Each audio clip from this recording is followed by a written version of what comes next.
Welcome to Anatomy of a Podcast, the podcast where we answer your questions so you can have the best podcasting experience possible. My name's Gabe. And I'm Jeff. And we're going to answer your questions today. But first, Lisa, how are you doing today? Hey, I'm doing great. My dog is very handsome. All right. And Jeff, how are you doing today? I'm doing pretty good. I'm good. I don't have a handsome dog, so not that great, but Okay. Well, for everybody here, anybody who does not know anything about us, my name is Gabe. This is Jeff, and we have a podcast called Interparty Conflict, where every week we answer listener submitted questions about tabletop gaming, how to have a good gaming experience, how to deal with issues between players, and so on. Right. Today we're doing something a little different. We're doing an episode about how to make a podcast. So I do have some questions that I've gotten submitted from people online, but preferably if you guys have any questions that you would like to ask us, you would like us to answer, then we'll answer them for you. We're recording this right now. We'll put this on the internet as a future episode, and then just go from there, I guess. Yeah. And small disclaimer: we're in no way professional podcasters in any way. We just we do this for fun. We've been doing this for about 8 months now, and we don't know everything, but we know some stuff. And Y'all looking way better than me. Do you have a podcast yourself? Nah, I'm thinking about getting one though. Okay. It's crazy because it came to mind today. Like somebody's like, yeah, let's do a podcast. I'm like, and that's really all it really takes is just like, hey, let's do it, and then you just start doing it. As long as you consistently do it, because it's like just making this a schedule and just going every Monday I go over to Gabe's place and we just record, and that's dope.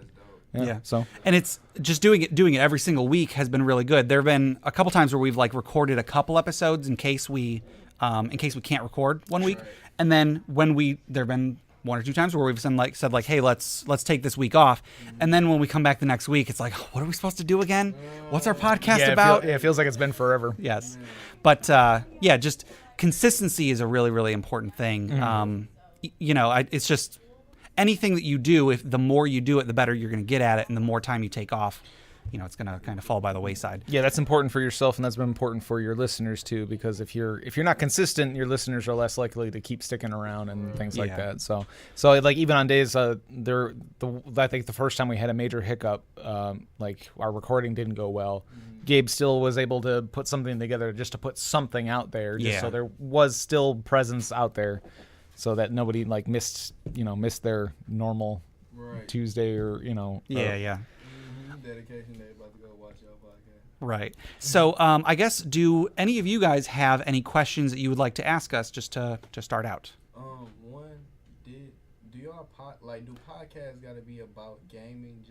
No. Oh no, not at all. And actually, sorry, one thing. If you have a question, let's actually have you. Sure. Ask it into the microphone. Yeah. If you would like to state your name, you can. If you want to give a nickname or something, whatever you want. How you doing? My name is Knight. I got a question for him real quick. How is podcasting only for gaming?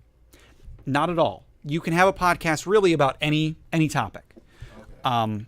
Really anything that you would like to talk about, I think is a good topic for a podcast. I actually did have a listener submit a question.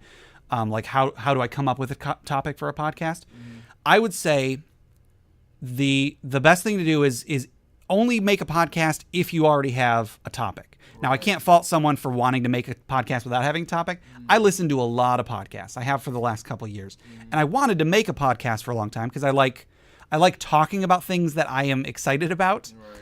But I didn't have a good topic, and so I didn't really want to, just make one about whatever. There are a lot of gaming related podcasts like video games and like tabletop games and other stuff like that. But that's by no means, that's kind of like saying, do all TV shows have to be about comedy? Right. Not at all. There's TV shows about everything. There's movies about everything. It's just like the gaming community online is one of the more active and one of the larger communities. So it's typically you'll find a lot of podcasts on gaming, or at least something to do with gaming. Yeah. People talking about video games, tabletop games, board games, things like that. Yeah.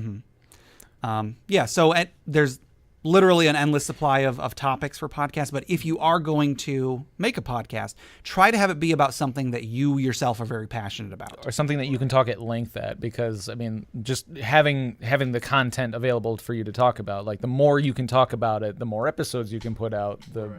Yeah, there will hopefully be a time after you've put out a bunch of episodes where people tune in just to listen to you, not necessarily about what you talk about, but just because they enjoy your personality. That's great, but you can't count on that. You especially can't count on that with your first episode. There's a lot of podcasts out there that are literally just two guys just yucking it up about whatever. Yeah. But the only ones, in my experience, the only ones that are really famous have been around for years and years and years. So that means that they started that back before podcasts really had to have a topic. Yeah, people got used to their personality and kind of grew into them, and or they could have been known through some other medium. Right. There could be, or they could have been like a radio host at one point, or a TV show host, or even if it was a local TV show or something like that. Yeah, they got at least a good chunk to get them going, and then and then word of mouth from there. Yeah. But like nowadays, when I'm looking for new podcasts, if the description of a podcast is, oh, it's two guys talking about whatever, I'm not going to tune in. Maybe some people will. I'm not saying people won't, but like for me, if I don't know what it's about, I'm probably not going to listen to it. Right. There is a podcast that I kind of got into because of that, but that's because I had already heard the hosts on another podcast and I liked their personality. Right. So then I started listening to that one, and then, got me into both. But just hearing that it's a podcast about whatever, that's not going to get me interested. Right. So, the more you can have, even if it's a loose topic, even if it's like we're about video games, but most of it is us just laughing about whatever. Yeah. That's a better start than just having no topic. Right. But there's episodes where Gabe and I will get to one question because we try to answer as many as we can in an episode. We try to answer like 2 or 3. Yeah. We'll get to one question, and the rest of the time is just going off on tangents about. I mean, but it's not right. It's not on topic. Yeah. It's not about the specific question necessarily. And again, like if someone enjoys your personality, they're not going to care. They're just going to enjoy listening to you. But there are people who will turn it off if you go off topic too much. Right. So you can't please everybody, but especially when you're starting out, I like to try to please as many people as possible. Right. Mm-hmm. Does anybody have any other questions, or should we get one that was submitted? You have one? Yeah. Okay. Yeah. Go ahead and tell us your name. My name's Jack. How did you start? Did you start with just like a cell phone, start recording, or did you, what do you need to get into it? Like computer programming wise, things like that. Sure. Computer programming wise, I don't have any experience with computer programming. Most of what we've done, like with editing and such, all the software I had to learn, basically the week we started. Yeah, we use audio editing software. There's a free audio editing software we use. It's called Audacity. It has some issues. I'll get to that later, but it's free and it's pretty easy to use. It's free and it's fairly simple to use. It does have some issues, and a lot of people complain I see always anytime I have an issue with it, I look it up, and it's always the answer to the issue is usually stop using Audacity. And it's like, well, that doesn't help me. Yeah. But but there are plenty of tutorials and stuff online that you can find. Yeah. And it's it's free. As far as equipment and stuff like that, there's a lot cheaper microphones than what we use. But we have these are pretty good microphones. Yeah. We had these when we bought these right before we started. Yeah, it was sort of like a splurge for myself. I was just like, I kind of want to start recording something. Mm-hmm. I've been thinking about doing like Let's Plays on YouTube and things like that. And so I was like, well, if I'm going to do it, I might as well do it as best as I can. And I had some extra money in my pocket. I'm like, I'm going to get a nice microphone. Yeah. And so and then I think, I don't know. Yeah, Jeff told me about he wanted to do this YouTube series. He asked me if I would be interested. And like I said, I'd wanted to do a podcast for a long time, or something with my voice, just because, again, I like talking about things that I'm excited about. And so Gabe likes talking but hates his own voice. I do. I really do hate my voice. But I So I got the same mic that Jeff had gotten. You know, I had some money laying around, so I thought this is something I've wanted to do for a long time. And like Jeff was saying, if I want to do it, I want to do it well. Right. So I got so these microphones were like a little over $100, I think. Yeah, I think they're about 150, and then the mixer was about another $100. Another $100, yeah. So it's like it's not cheap, but it's not necessary at all to get started. Not at all. You can use much cheaper things. Yeah. Some people do start out recording with their phone, and then they upgrade. Yeah, and phones like especially some of the newer ones have decent microphones on them. Yeah. I mean, I don't know. Yeah, you're really not gonna. You're right. You're really not gonna see like a huge difference. You'd have to go pretty like bottom of the barrel cheap to get a big difference. Mm-hmm. But it is the smaller differences that make all the difference. I guess. No matter what you do, someday you're going to look back at your first episodes and be like, why didn't I just put a little bit more work into making those a little better? Right, yeah. And like even with these more expensive mics, like it was our first few episodes a little bit rougher, but it was just more getting used to the audio software. Yeah, a lot of the improvements that I've made with the audio quality just come from learning to use the software better. Yeah. Like I started exporting at a higher bit rate about maybe 2 or 3 months ago, and like that made a huge difference in the sound quality. So that wasn't even hardware related. That was just I just need to know how to use the software better. Right. So like I said, like you're always going to wish that it's better, but at the same time, there are times where I might just as a goof record something with my computer's microphone, and with a little bit of editing, it actually turns out pretty good. Right. I haven't done one in a little while, but I used to do these little Nerd Night presentations here. I would bring the projector screen down. I would do a presentation about like a video game or whatever, and I would record those using just the microphone on here. And it is rough, but if you do noise cancellation and then you do some compression and whatnot, you can make it sound, it's listenable. Yeah. It's not. I don't think I would ever immediately turn off a podcast if it was made like that. Right. But you do got to remember that like editing is necessary. I would say editing is more necessary than hardware. A little bit of editing can make up for bad hardware, but at the same time, you're never going to get like perfect unless you have good hardware as well. And editing isn't always necessary. If you do just want to kind of sit down, record, and just let that be what it is, sure. That's not a bad way to go either. But then, I guess in that case, having a slightly better microphone might help you out in that way. That way, you don't have to go in and do as much editing to make it sound less rough. But again, like these are all like what's the word I'm trying to think of? I don't know. Like these aren't necessary things. Like it doesn't have to sound perfect. They're all luxuries. That's the word I was looking for. Thank you, Gabe. Yeah. So like I said, I listen to a lot of podcasts. There are ones. I do take sound quality very seriously. There are podcasts that have good sound quality that if the sound quality wasn't so good, I would have turned it off a long time ago. But at the same time, there's other ones where like the quality, the content is good, but the sound quality just it grates on my ears, and so it's hard for me to want to listen to it.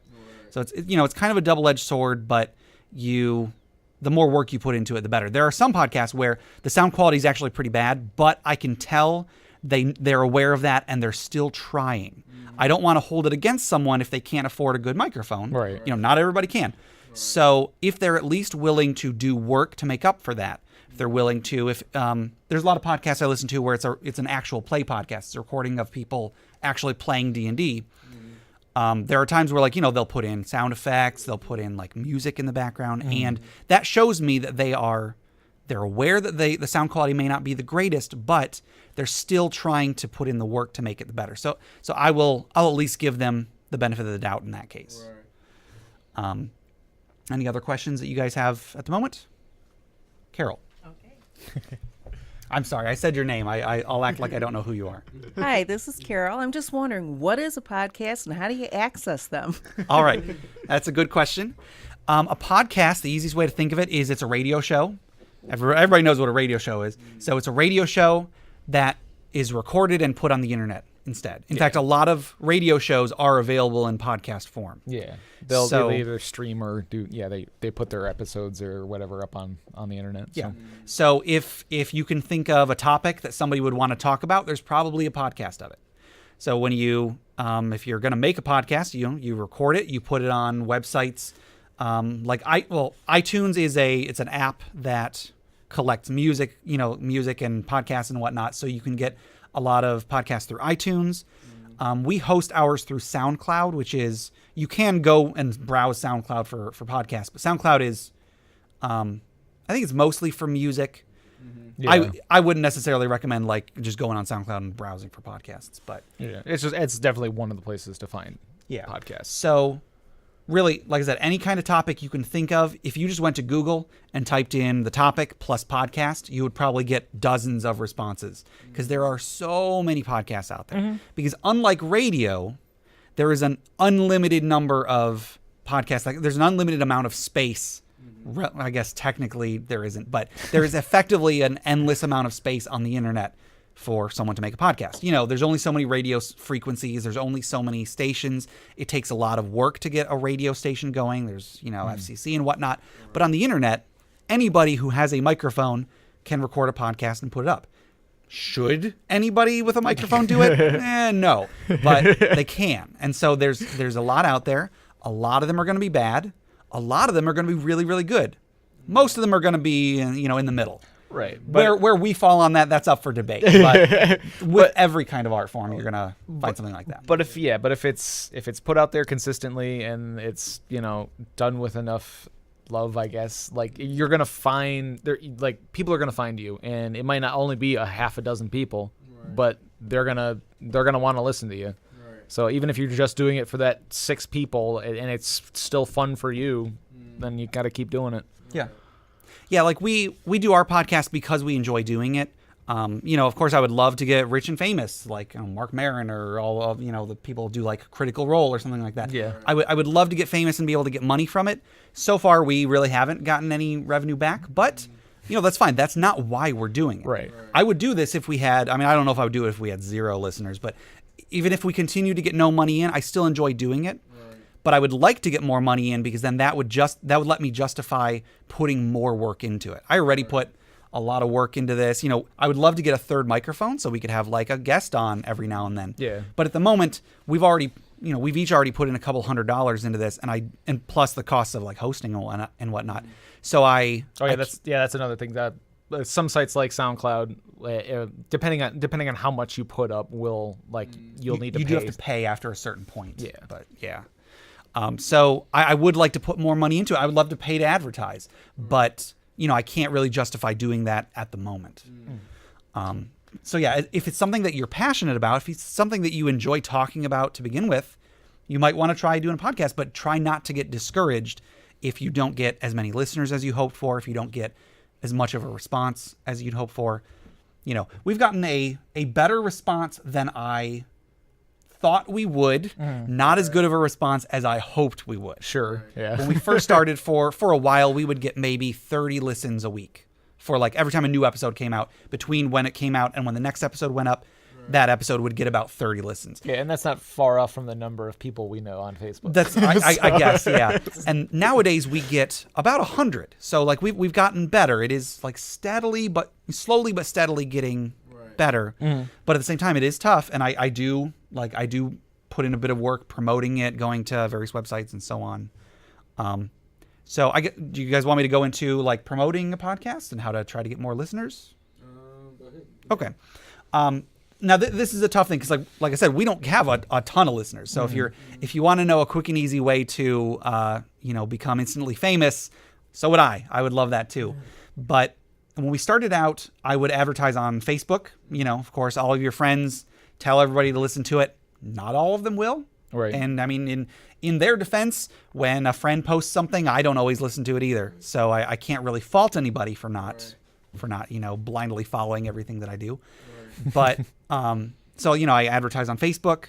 I do a lot of stuff on Reddit. So if you go to reddit.com, there's all sorts of stuff on there. I occasionally try to post saying, hey, I have this podcast. If anybody has any time, check it out.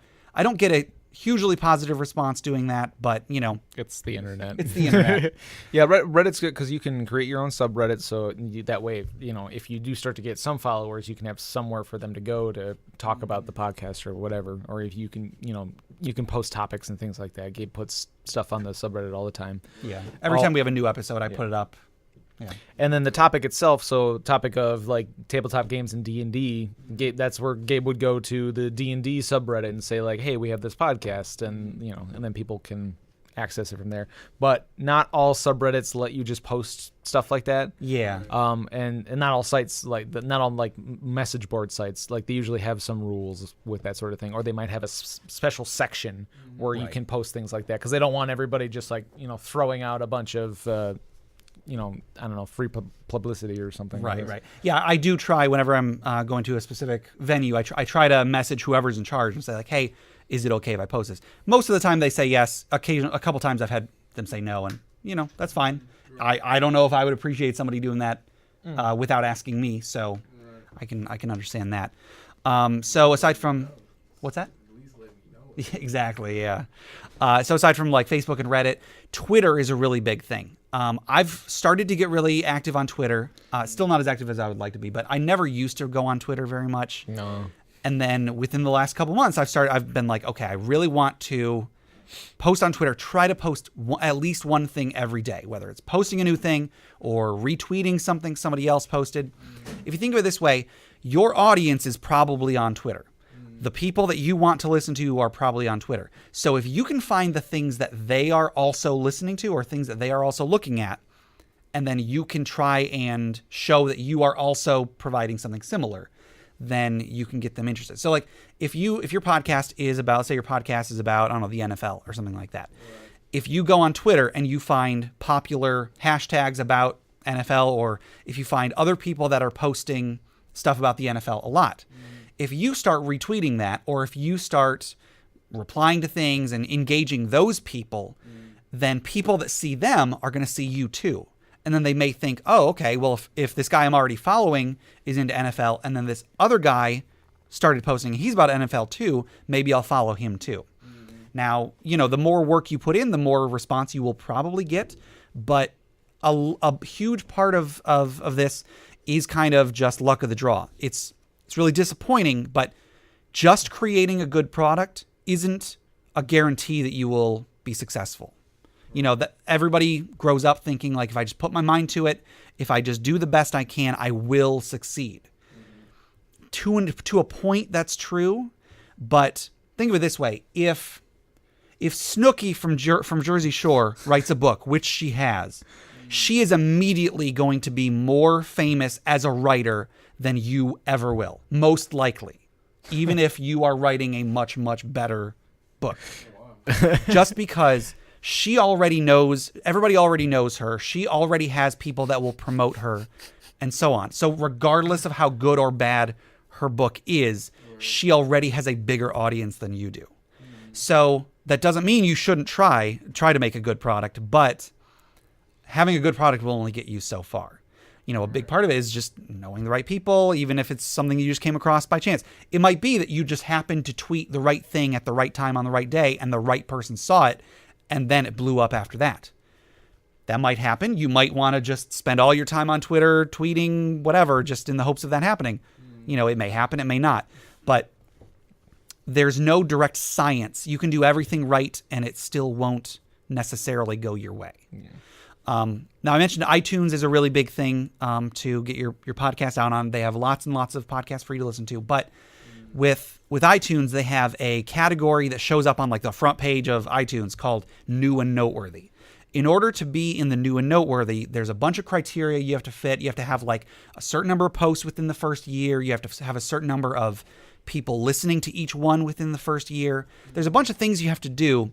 And even if you do all of them, you're still not guaranteed to be in the New and Noteworthy section. But if you get into there, you are like guaranteed to get millions of listeners.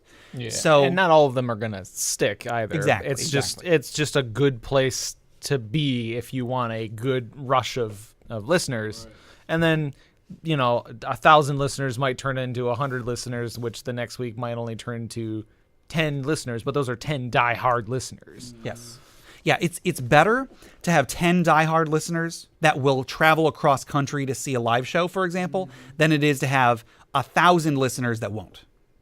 Because the ones that do follow you, the ones that will, follow what you do no matter what, they're the ones that are going to donate money to you. They're the ones that are going to promote you with word of mouth, which is, really the best promotion you can get. Yeah, they're the ones that are going to, contribute and send in questions or Exactly. just send good, fan mail is, that sort of thing. Yeah. And with our podcast, that's something that our podcast, basically, it is fueled by questions from listeners. And we really don't get very many that are unsolicited stuff. Like I don't very often get emails from listeners with questions. I do sometimes. Right. We have like 2 or 3 listeners that do fairly often send us questions. Yeah. So that's really good. But, if we have 100 listeners in a given week, we might not get any questions from any of them. So that doesn't guarantee anything. So when I need questions for our podcast, I go to Reddit, I go to, like websites like Paizo.com, which is another tabletop gaming website. I go to places and I say, hey, I have this podcast. I'm looking for questions. If anybody can submit some, I would appreciate it. Sometimes I get some, sometimes I don't. But, if I didn't do that, we wouldn't have a podcast. I would love to be famous enough to the point where we have more questions that we know what to do with. Sure. But we're not at that point. But at the same time, we're better off than we were 6 months ago. Yeah. Right. So yeah, like if you're trying to get a large listener base and things like that, there's a lot of work that goes into it more than just showing up and recording. Right. But having a passion for showing up in a recording helps, because if you do it consistently, then you're out there consistently and you're more likely to catch somebody, because like people live in a schedule. Mm-hmm. So, if you become part of their schedule, their day-to-day schedule or week-to-week schedule, then you're more likely to stick with them. Does anybody else have any questions at the moment? How long do you spend editing each? That's. Did you want to ask into the microphone or? We don't, okay. So the question was, how much time do we spend editing? That's a great question. That's a question for Gabe. That's a question for me. I spend every time we record an episode. Actually, before I answer your question, I will say, not everybody edits as much as others. Right. A lot of podcasts just hit record. When they're done, they hit stop and they hit upload. And that's not inherently bad. There are ways to make that good, but that means you have to do a lot more work in preparation.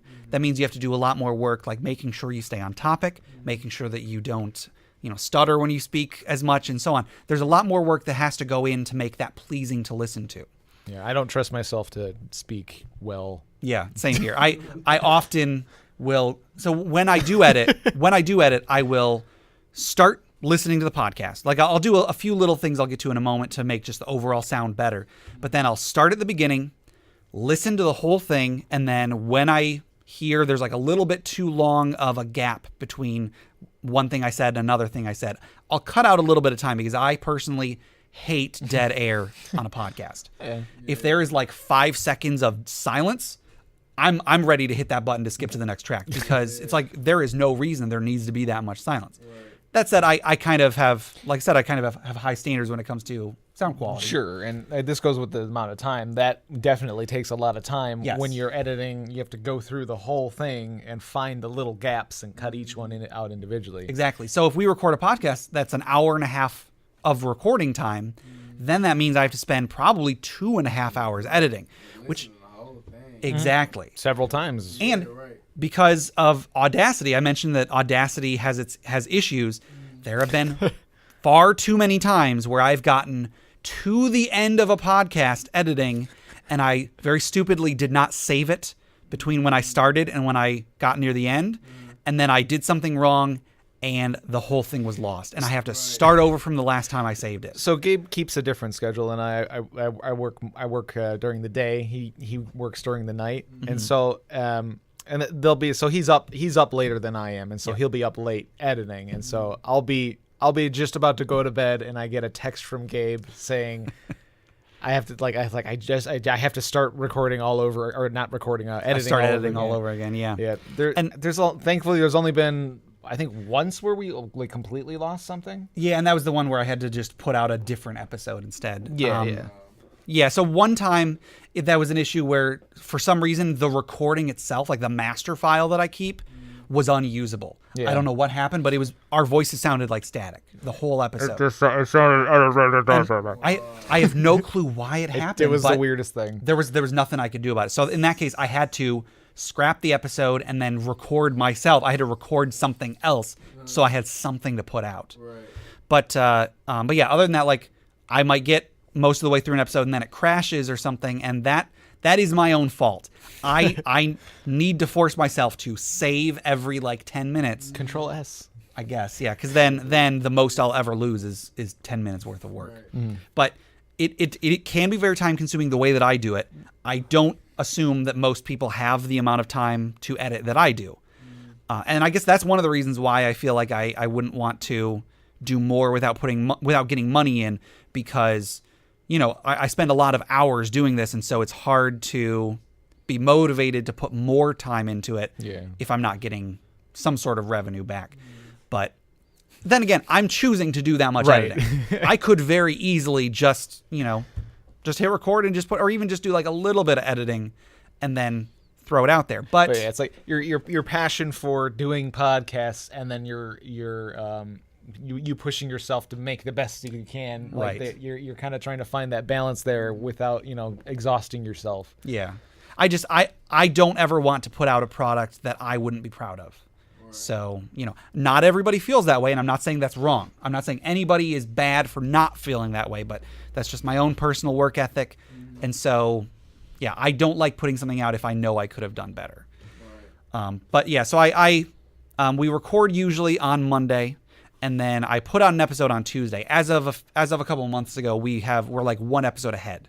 So if we ever do have an episode that's completely lost, I don't have to immediately get something out for the next day. Right. Yeah. We can just record 2 episodes the next week. Or something. So we have a backlog, and we keep planning to do even further. Maybe have it go 2 episodes ahead, just in case of another emergency, or if we want to take a break 1 week, or that sort of thing. Yeah, and also I have ideas for like little bonus episodes I would like to record. Whenever I find the time. Yeah. So, yeah, so like editing can take a long time, but you don't have to put that much in. Mm-hmm. You can put in as much or as little as you want, but I tend to put in more, I guess.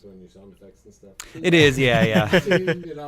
Right. And I'll actually mention the sound effects that I do put in. I get most of my sound effects from freesound.org, which is a website where there's so many different sound effects people have made. You just go and you type in whatever sound effect you're looking for. It'll bring up like 100 different ones that people have made.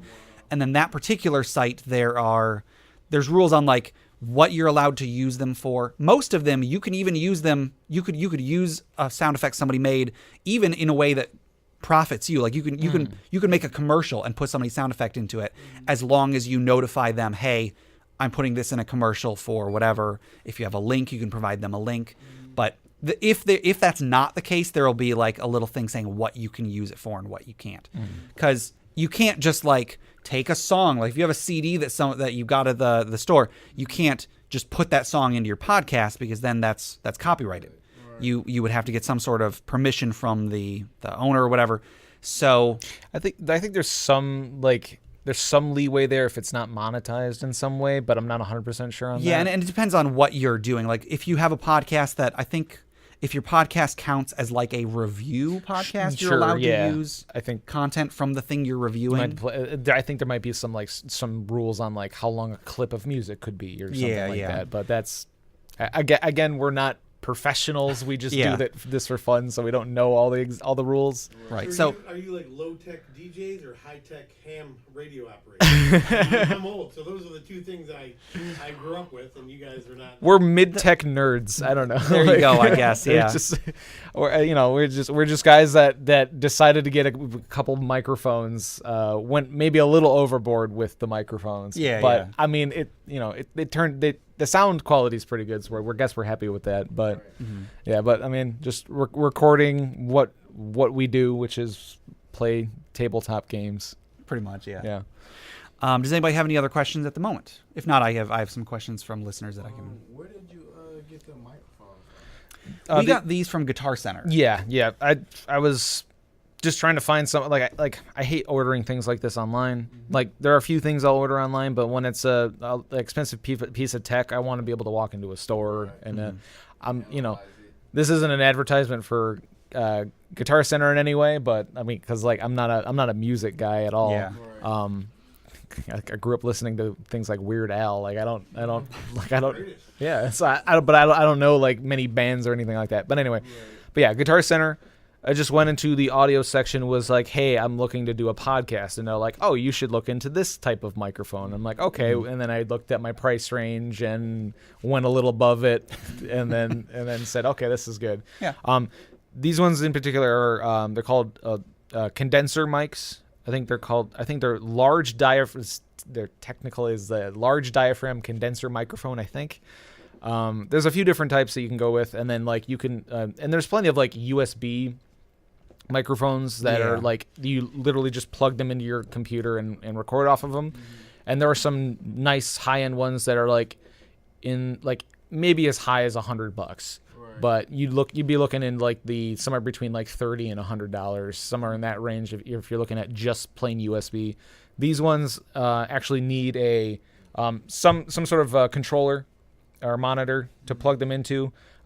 These ones in particular need like extra power that go to them, so you need to find one that has, I think it's called phantom power. It's just an extra little shot of juice to get them going. Not all microphones need that, so some of the smaller ones won't need something quite that fancy. Actually, I think the original one I got was different than what I should have. I got like a mixer that was more for recording like music instruments and music and stuff. There was a lot more dials and things to it that weren't necessary. I was thinking about doing a podcast for music. I do a lot of music. That's how much was that one? I think it was around the same, right around $100. Yeah, and like, but yeah, again, like I just went into Guitar Center and just, I mean, it varies from store to store, I assume, with any retail chain. Yeah, right. Just and if they're they might point you towards something right off the bat, and that's just because they know that's the easiest sell. Which I feel like in this case that might have been what was going on, but it turned out for the best. Like check reviews online, that sort of thing, and if it's not if there's not a lot of people saying bad things about it, like, and it's funny that like that particular mixer, like I've listened to a couple podcasts where they use that one and they hate it, but we've never had any issues with it. Yeah, no, I love that mixer. It's so easy to use, and I had no problems with it. So, and it's red, and that's always a plus for me. In case you can't tell, I do like the color red. It's very themed. Yes. There's a USB mic that a lot of people use. Like a lot of podcasts I've listened to use it. It's called the Blue Yeti. I think Blue is the brand and Yeti's the model. I think so. I think that's the case. I don't know what it looks like. It looks like a ball. I want to say it looks like a ball, or that might be. I think it is Blue is the brand, because I think the other, I might be thinking of the Snowball. There's one called the Snowball. But Blue is the brand. They're a line of USB mics, and they're definitely on the higher end of USB mics. And then, if I'm not mistaken, that particular one I think is like an omnidirectional microphone. These ones are supposed to only record in this direction. Yeah, so I have it pointed at my face. Yeah. If there are, I might be getting it wrong, but I think they're called shotgun mics, where they're more focused, they're like a shotgun where they kind of go out in a cone, so that you'd be pointing it, talking into it like this, and it'd be mostly only taking sound from this direction.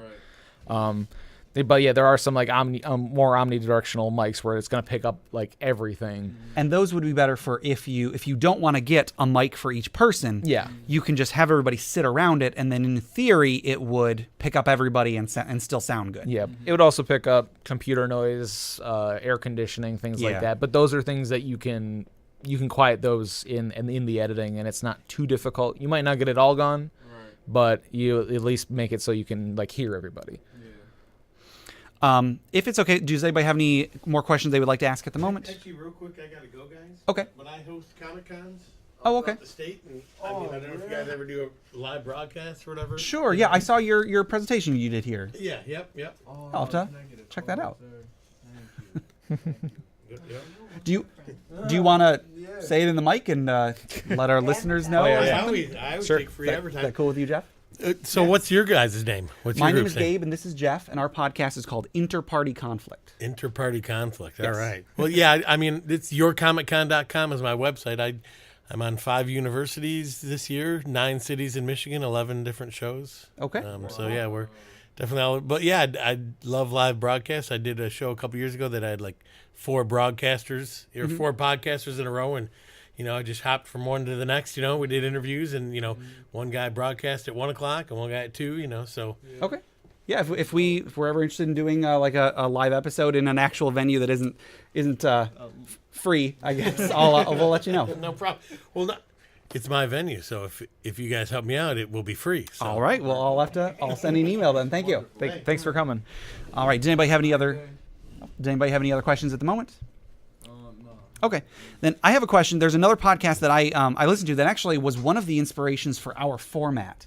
Our format, like I said, we have questions that people submit, and then we answer them on the podcast. That's another good thing about keeping consistency is having a good format. So having like we have segments that we do. We have we have our little intro spiel, and then we have a segment we do at the beginning. Then we answer questions. Then we have an end segment, and then the outro. So and keeping that consistent is good. That goes back to what you were asking earlier about.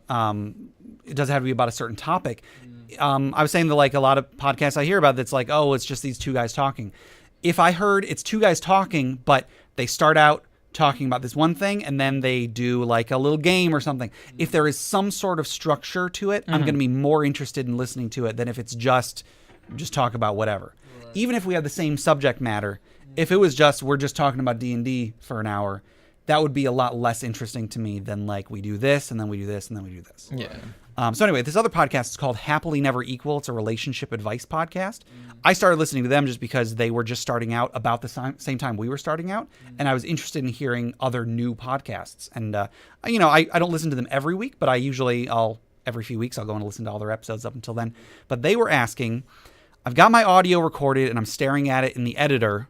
What should my production or mastering workflow look like? So I think this is important. I mentioned that I'll do like a full listen of it and I'll edit as I go. But there's more to it than just that. So Jeff comes over. We record the episode. He's done. He leaves. I'll save it. I save it in 2 separate folders just in case something goes wrong. And then I don't ever touch one of them. I always have one that's in pristine condition in case anything ever happens with the second one, because I don't ever want to accidentally cut out half the episode and then be screwed over.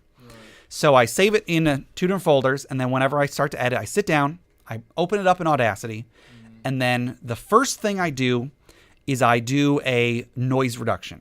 Now, what that means is in Audacity, there's a little tab you can bring down that has a bunch of different effects you can do, one of which is called noise reduction. What you do is you find a section of your podcast that doesn't have any talking. It's just the noise in the room. Yeah. So usually we will leave like before every episode, we'll start recording and then we'll have like 5 seconds where neither of us says anything. Yeah. Because let's say your AC is running. Let's say your computer is really close to the microphone. That noise is going to be there the whole time. Right. So what you do is you go in Audacity, you find that little section of just room noise. You highlight that section. You open up noise reduction. You tell it to take that sound and make a noise profile out of it. It's really simple. Yeah. It's going to be simpler than I'm explaining it to be. Yeah, and most audio editing software is going to have something very similar. Yes. So you're telling the computer this amount of noise is the room noise. You then open up noise reduction again, and then you apply that noise to the whole track. And what it does is everywhere where that exact noise happens, it'll cut it out. Yeah, and it's not perfect. It's not perfect. And you can like set it to do it more or less. If you do it too much, so if you try to reduce it too much, it can actually make the rest of the audio sound like it sounds a little bit more like mechanical almost. It does, yeah. Like it has a negative effect on it. So it's you don't. There's no real good way to get rid of all of it. Otherwise, you'd have to be in a soundproof room. Exactly. And that soundproofing itself is expensive. So you got to find a balance on it. How much noise you're willing to put up with versus how like mechanical. I don't know. Yeah. It's just it has a weird like tin can sort of thing. It does, yeah. It's just kind of like this, like almost like a tingling sound in the background. I once I learned to notice it, now I can't not notice it. So whenever I'm listening to a podcast that like they did a little bit too much noise reduction, it grates on my ears. There was one important note though. There was an episode we did where at the very beginning we had like, I love drinking pop, and I opened up a pop can at the beginning of the episode, and then I think Jeff did too, and I like the sound of that, but I realized that if I did noise reduction on that section, that like really subtle sound quality was really bad. I had to not do noise reduction on that section. Yeah. I had to leave that section with the room noise because otherwise it would have disrupted the sound effects that I was going for. So first thing I do is do noise reduction. That makes it so that anytime we're not talking, in theory, there is absolute silence or close enough to absolute silence. Right.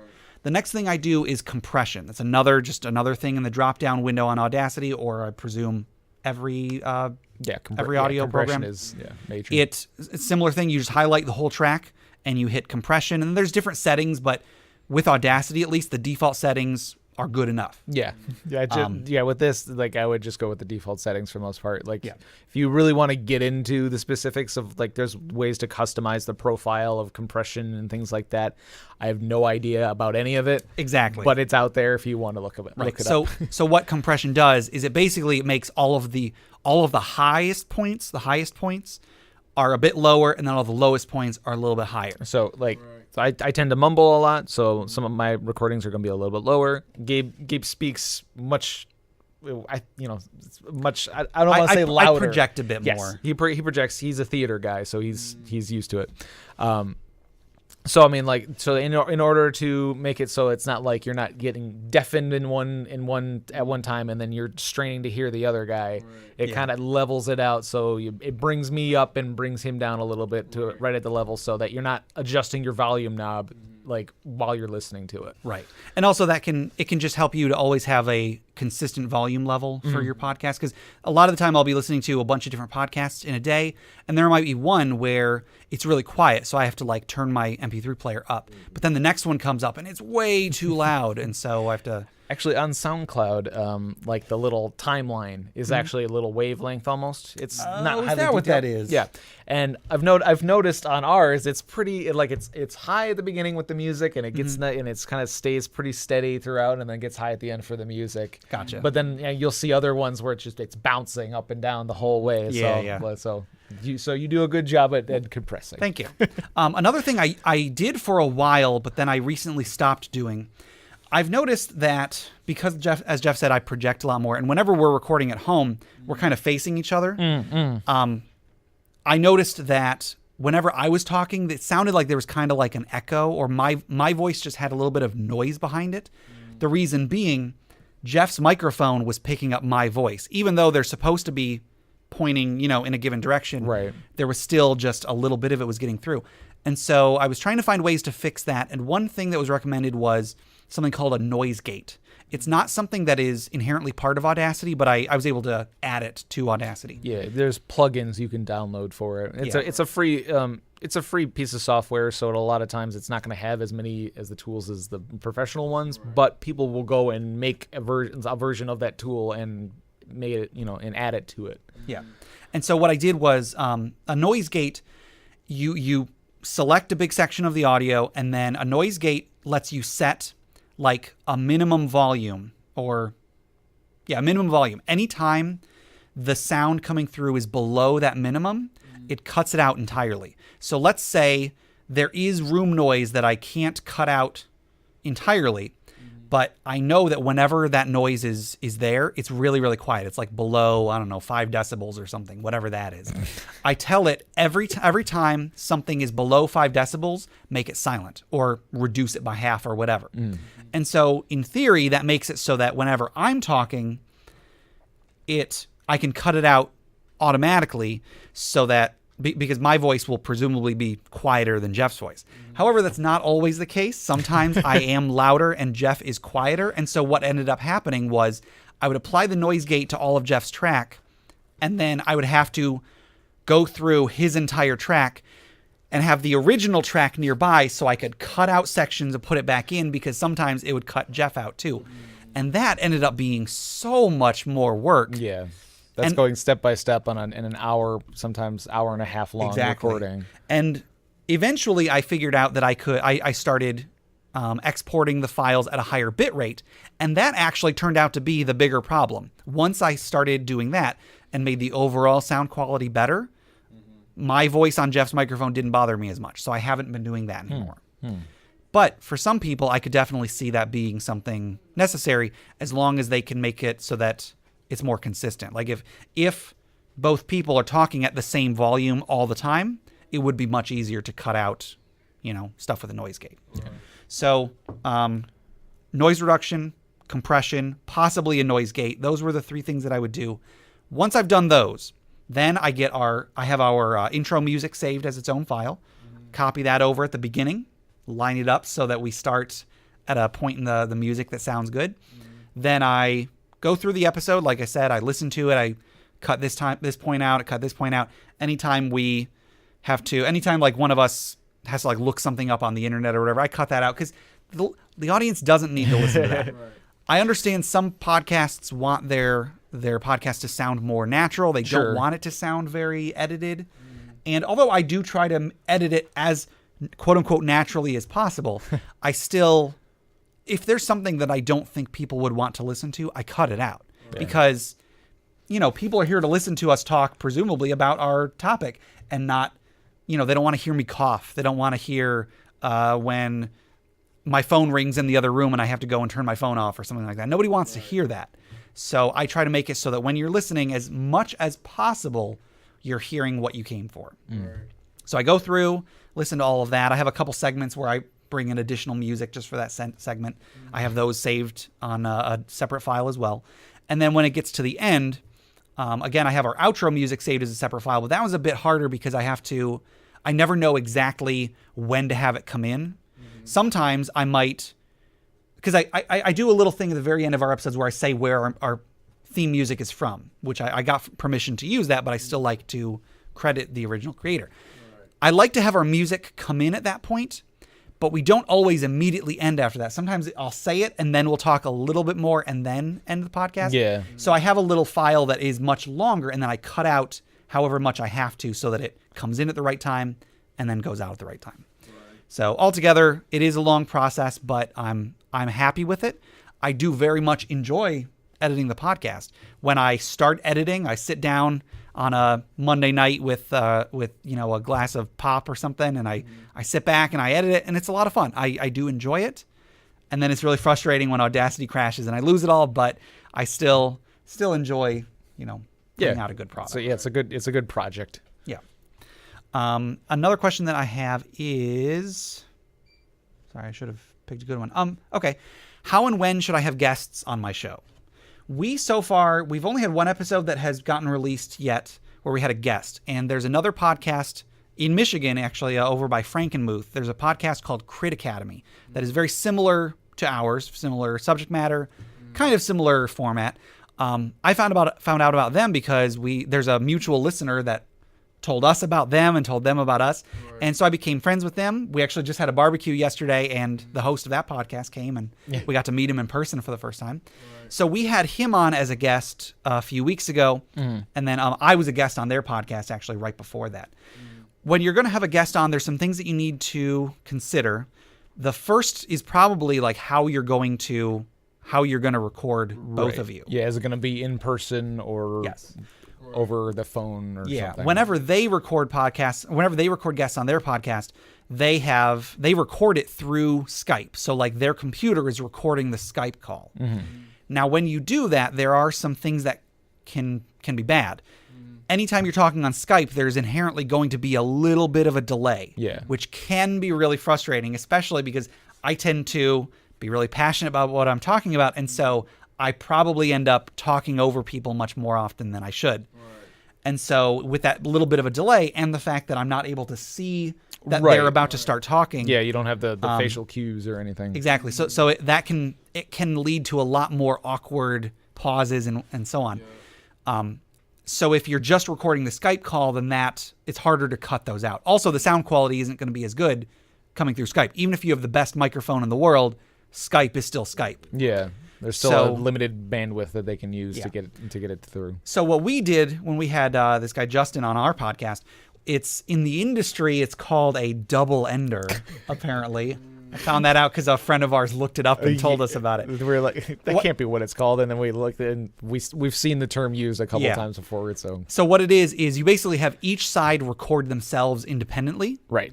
And then, so we recorded using Audacity with our mics. Justin recorded using, I believe he also used Audacity with his mic. And then he sent me the files. And then once I had the files, I lined them up at the beginning. It didn't line up perfectly, of course, because again, there's delays at times.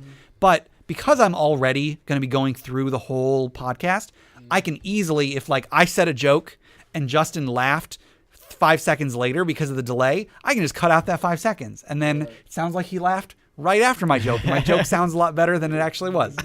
So that made it a lot easier. Well, it was a lot more work. Gabe just copies that laugh track and just puts it at the end of everything he says.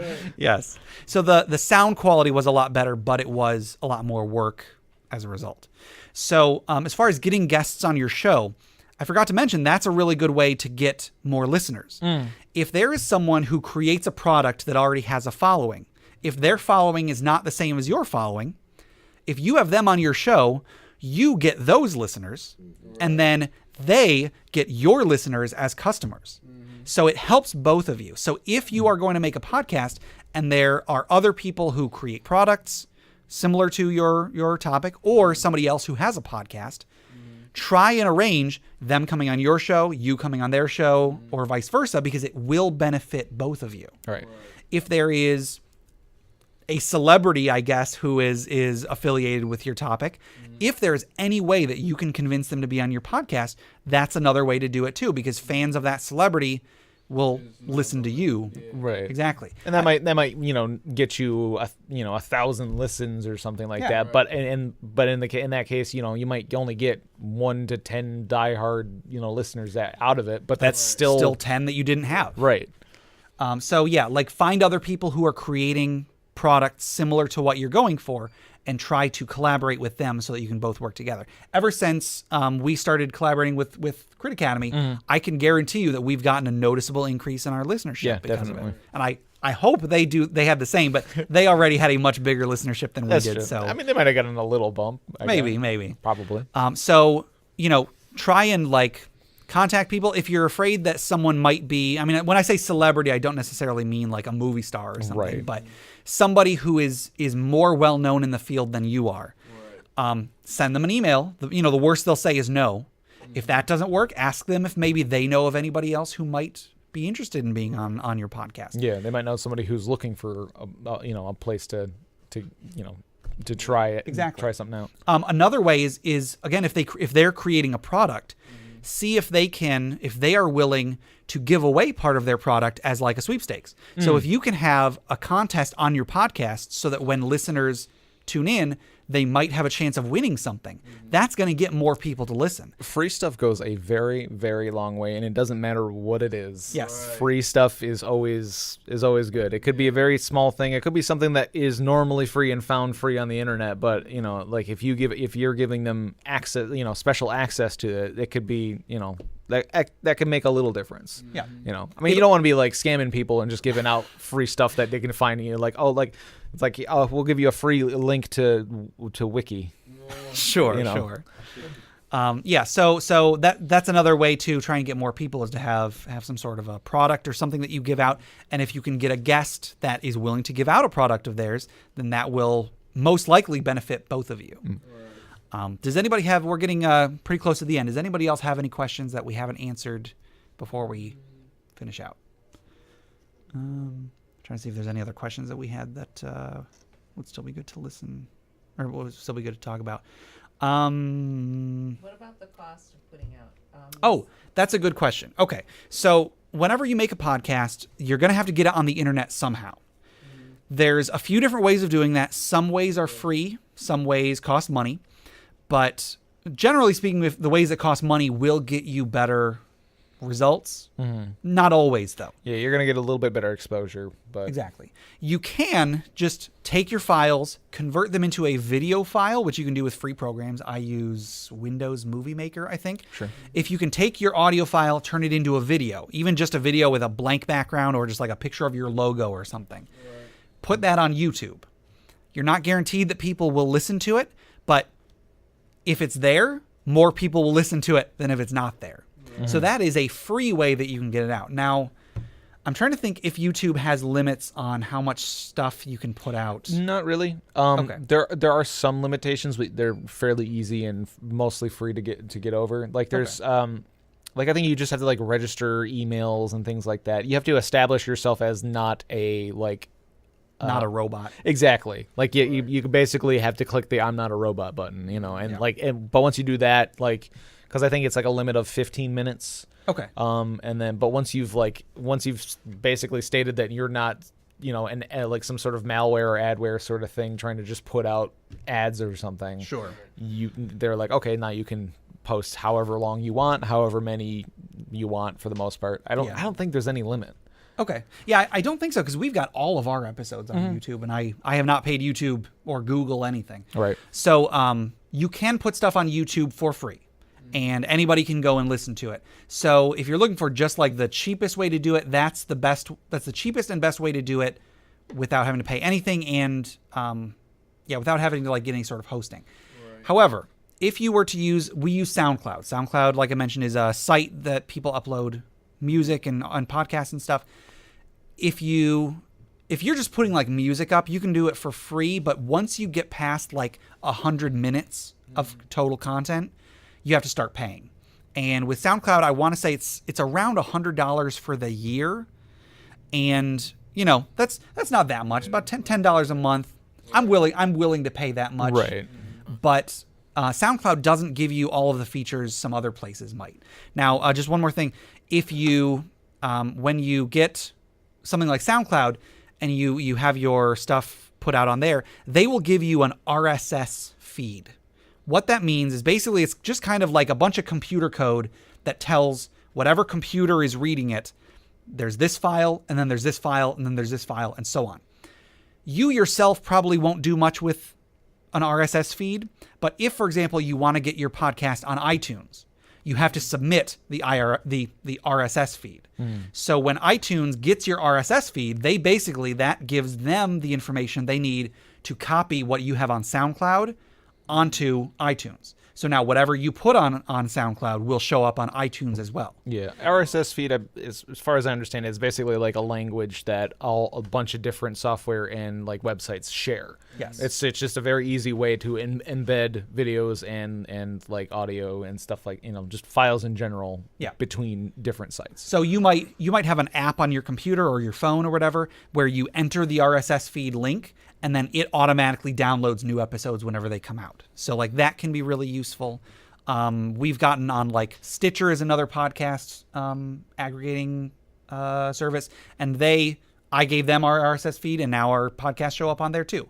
So there's a lot of different places for you to use your RSS feed that will help you out. Yeah. So SoundCloud, like I said, it's just kind of, they just put it up there and they give you an RSS feed. If you go with a service like Libsyn, that's what the guys at Crit Academy use. Libsyn costs more, but they will do more stuff for you. From what Justin told me yesterday, anytime he has an episode and he puts it up on Libsyn, it automatically posts it onto all of these different places that he would go to advertise. So I personally have to go to different websites and post our link for people to listen to it. Libsyn does it for him. So that if you're looking to save a little bit of time, you can spend more money so that they will do the work for you. There are other podcasting services too, but those are the only two that I have, any measurable amount of experience with. Right. So check those out: SoundCloud, Libsyn. Rumor has it SoundCloud might be having issues, running out of going bankrupt or something. But I've only heard rumors, so I'm not going to base any of my decisions on anything until it's official. I heard Chance the Rapper say he wasn't gonna let it go bankrupt. Yeah. And even if it does, it's gonna create a void that something's gonna pop right into it. If that happens, I still have all of our files saved on my computer, so if I Right. have to just upload them somewhere else, I can. Yeah, it's not gonna be the end of the world. Yeah. So that's where a little bit of the cost of podcasting comes from, is just hosting your files, just putting them online so people can get them, because your files take up space. So if you have to pay someone on the internet for them to be willing to let you store your files on their computer, which is what then lets other people get to it. So, yeah. And I'll very briefly cover how to get something on iTunes, because it took me a long time to figure out. If you want to get your podcast on iTunes, which can be very good for you, lots of people use iTunes, even if it is a horrible, horrible service, which it is. It's really easy. You just kind of, the easiest way I'd recommend is go to YouTube, not YouTube. I was about to say GooTube. Go to Google. Go to GoogleTube and just type in, how do I get my podcast on iTunes? They will provide you with a link to this one specific part of Apple's website. The reason I don't just give it to you myself is because I kept going to like itunes.apple.com or whatever, and I would search for hours looking for how do I get my podcast on iTunes, and it was so confusing, and they never gave me the right link. But then I went to Google and I typed in, how do I get my podcast on iTunes? And they gave me the exact link. So you go there, the link that they'll give you, it's like, let me see if I can even find what it's called. Maybe not. Anyway, so you go to YouTube, type in how to get my podcast on iTunes, and then... Is it that link? No, this is something else. I'm sorry. I meant to have this up before we recorded, but I didn't. So once you find the right link, whatever that link might be, you sign up with it, you give them like a username or an email address or whatever, and then you give them your RSS feed, and then they'll like review all of the data on your RSS feed, make sure that you have an icon, like a logo. They'll make sure that you have all of the things, like there are rules on like how things can be titled, I think, or whatever. So there's a few things that you have to fix if they're not in order. But once you do, it'll go through to iTunes, and then people will be able to find you on iTunes. So I hate iTunes. I hate using it, but a lot of people use it. So if you're going to make a podcast, you might as well try to get it. And it's free. It's free as long as you have an RSS feed. It's on every Apple device, so a lot of people use it. So it's you kind of have to. Right. So I think we'll about close out. Does anybody have any last minute questions that they did not ask? How long did it take for y'all to be like, you know what, I'm gonna do it? That's a good question. It probably I want to say about a month. Does that sound about right? Well, from like coming up with the idea to doing it? Pretty much. Yeah, I'd say, yeah. I mean, because he had the idea to do the YouTube thing. We did record a little bit of that. We recorded a few episodes worth of that. Yeah, played some games and then put 'em on YouTube. And then I decided I also wanted to do a podcast. I asked Jeff if he would be interested. He said yes. And then a few weeks after that, and that was just kind of finding the time to get started. I did want to do a little bit of groundwork to make sure that we had an audience. So I made a subreddit on Reddit so that people could, get a little bit of discussion going before we started. I made sure to get questions so that we would have questions when we started. Right. So that took a few days getting that set up. And then, really, it was just finding the time to get everything going. Yeah, and that's the initial prep. As far as, like, getting around to actually doing a thing, 30 years. Well, there you go. That's just how old I am. Like, it's just actually doing something takes however long it does. I don't know. Yeah. It's like... It comes definitely when it's needed. Yeah. So, but I mean, like, not 30 years. I didn't know what a microphone was when I was an infant, but... You invented podcasts, Jeff, when you were a toddler. Don't you remember that? I don't. I can't remember it. All right. Yeah. Ever since there was... I just being a kid and listening to funny radio hosts and things like that, and I'd get what was the Home Alone 2? Oh, the little talk boy. Did you know? Okay, this is a tangent. Did you know that was not a product until people saw it in that movie and they wanted that product? That's amazing. The one that was in Home Alone 2. Yep. That was just like a little prop that they made, and then they were like, "Wow, people really want this. Let's make an actual product that does this." It's crazy. Yep. Yeah, I remember getting one of those and going crazy with it. So yeah. I mean. All right. Well, thank you guys for coming very much. Yes, I thank you very really much. appreciate it. Yeah, thank you.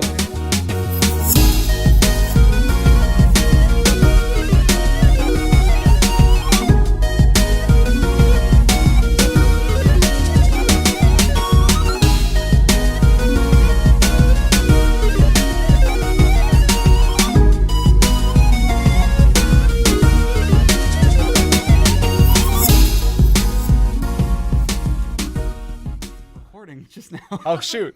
Oh, you're gonna have to repeat all that. Oh no, That's no. all right.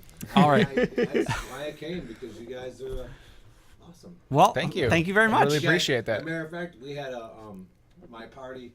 We had a Monday night game, Mm-hmm. which obviously it's not happening anymore because of what happened. There was some turmoil in the party, Oh, okay. between players. There was some inter-party conflict. Exactly. So what I did is I listened to you guys, one of your podcasts. I forget which one it was, Mm-hmm. and you were talking about that as long as everyone's having fun, you know what I mean. It doesn't matter what fun. Yeah, yeah. I took that and I put Audacity and I chopped a bunch of your quotes and put them all together in about 10-minute spiel. And we were having a meeting. Well, we had a group. We got together, and it was basically everyone started in on each other. You know what I mean? It was let everything out. Yeah. Right. Session. So I said, okay, and it's at my house. I host it. So I said, okay, everybody. And I have my basement's a gaming cave. I got all kinds of stuff. Yeah. So I go, okay. And I said, this is all I got to say. And I played you guys. And I said, they're saying exactly the way that I thought about. So Well, I'm honored. Yeah, To be absolutely. perfectly honest, I assumed that nobody listened to us. I don't know. We get. I listen to you all the time. Well, good. I'm glad to hear it. we appreciate it. We really So I'm appreciate it. here. I didn't know. I knew you guys were from Michigan, and there's quite a few D&Ders on YouTube and stuff that are from Michigan too. You know what I mean, it's kind of weird. There's a lot of people from Michigan, so I'm like, okay, I wonder who these guys are. I'm thinking it might be in Grand Rapids or Side State or something. And now you mentioned Garden City. Yeah. You said we're doing this thing about podcasts is at the Garden City Library, and I went. I had my alert on. I go, I know where they're at now. Awesome. I know what that is. So I got on the website and of the library and found out. Okay. Awesome. Awesome. I'm glad you're here. Should we go ahead and get started? I mean, yeah. Do you have more people coming up? Some. I don't think that's. I don't anybody. think so. Yeah. Okay. Then I guess let's go ahead and get started, and we'll figure it out as we go. All right. All right. Yeah. If anybody else pops in, we'll deal with it then.